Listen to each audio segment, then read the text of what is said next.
مولا هیبت الله په کابل کې د طالبانو والي ته د خلکو سره د ښه رویې په چلند توصیه کړې ده. په سلامونو مهرکلی کوم، زموږ یوټیوب چینل ته پخیر راغلی. که غواړئ په بشپړه توګه معلومات ترلاسه کړئ نو ویډیو راسره تر پایه وګورئ. باختر اژانس په ډاګه کړې چې د افغانستان اسلامي امارت مشرتابه شیخ مولوي هیبت الله خونزاده کابل والي مولوي ندا محمد ندیم خپل حضور ته ومانه او پر شرعي او ملي مسایلو، ملي یووالي، له ملت سره پر ښه چلند او نورو اړینو موضوعاتو یې ورسره خبرې کړې دي.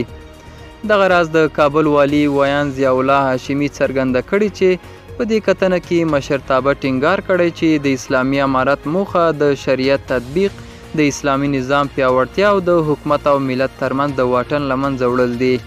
دا و زموږ نننۍ چمتو شوي ویډیو. تر بیا ښه وخت، ښې چارې.